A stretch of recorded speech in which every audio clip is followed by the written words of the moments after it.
The next comic, please welcome Patricia Ashley.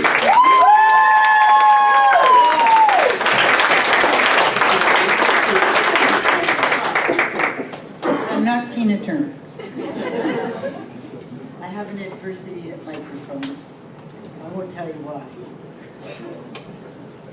Anyway, good evening, and first of all, thank you all very much for coming this evening and supporting mental illness awareness. Okay. My name is Patricia, and for 65 years I have suffered from bouts of depression and anxiety. The last big one was when I decided to leave the employment world of validation and ended up retiring. I retired on the Canada Pension Plan. You know, the lucrative, high-paying Canada Pension Plan. Well, with a limited income, I moved into a seniors, what do you call those places? Subsidized seniors apartment building. With the delightful name of Sunset Apartments. Sunset for seniors. Then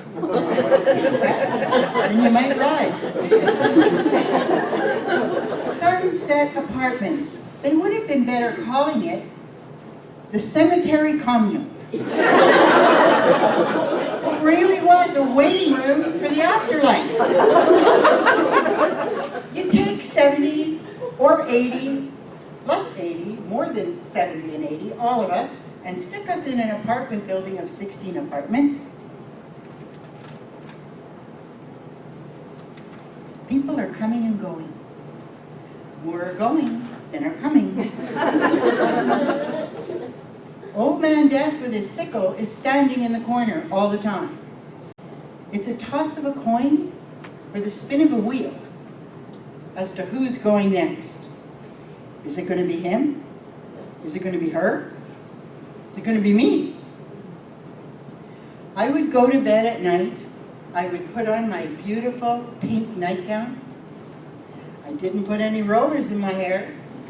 I put on my mascara. And I did as my mother said and kept my feet clean. When I woke up in the morning, I was so happy to find I was in my own bed and not on a cold slab somewhere. What a gamble, eh? Most of us seniors gamble. In the morning, we toss a coin. Should we eat prunes? Or in the evening? Or in the evening, should we take Metamucil? I know you're laughing, but we're all on limited incomes over there. Take COVID, for instance, okay?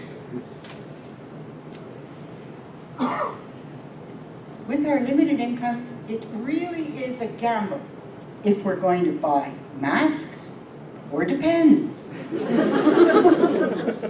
Some of us walk the hallways with Depends wrapped around our faces.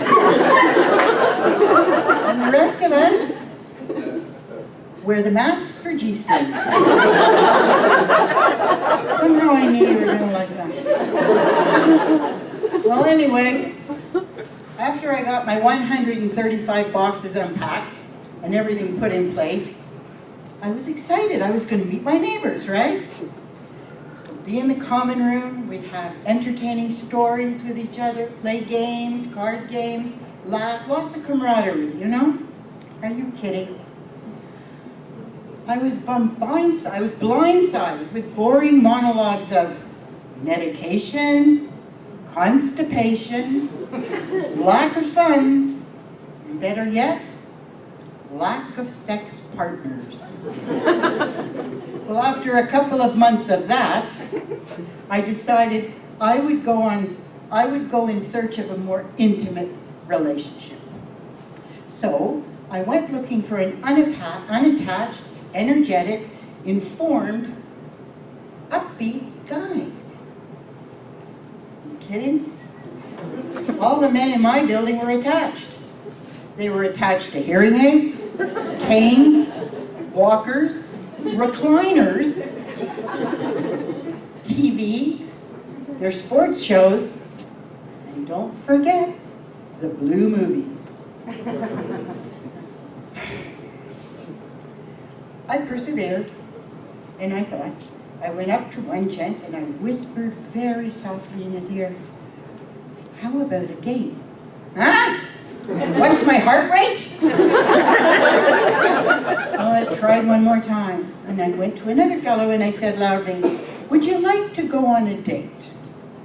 And he said, "Sure, are you paying?" No. Do not feel bad. I have had many, many bedtime dates. Sometimes 4 or 5 at a time. The problem is those dates rot my teeth.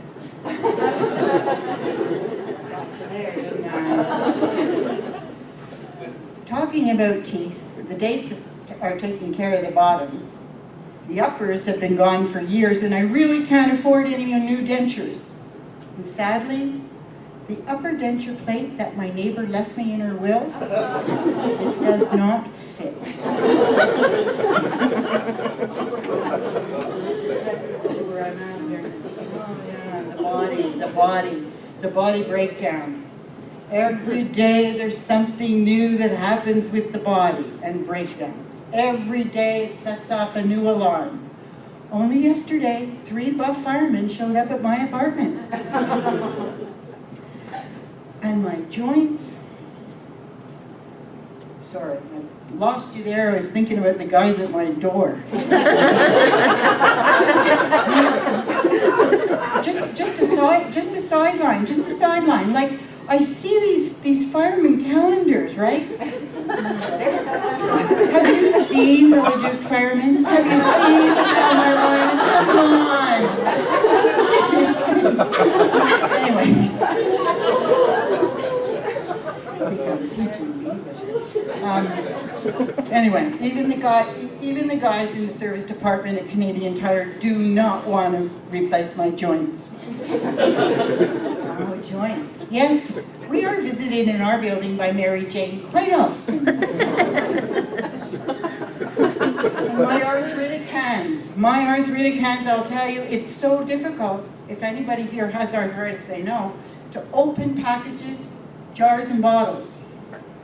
And now, the Scotch and gin bottles come with child-proof tops. Oh, no, there's a positive. I'm drinking less, and my kids are happier. Oh. Driving, that's another problem. When you get in your late 70s, you know, it's hassle to renew your driver's license. So I went to the doctor and had him to fill in the papers for the government. Strange noise with this thing. Fill in the papers that the government required. So he gave me several tests and exams. I failed a couple, mainly the rectal. I know it's funny, but you know what? It really was depressing. It was such a change from one lifestyle to the next.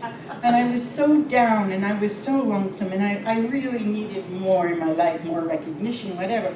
And I'd heard about the unconditional love of nature. So I got myself a reclining chair, what do you call those summer chairs, and a blanket, and I went out and I slept underneath a tree. Well, guess what?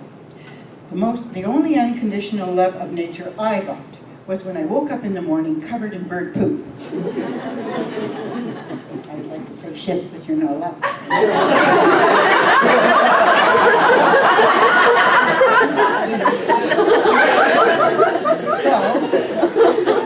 But you know what?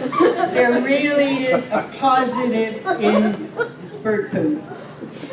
This morning I was walking in the Leduc Reservoir area. There's hundreds of geese there. And me, clumsy me, I slip on a big pile of juicy goose poop, and I fall down, and there I am. And along comes this kind of good-looking, tall, old, spry gent, and he helps me up. We get to talking. Guess what? He's not attached.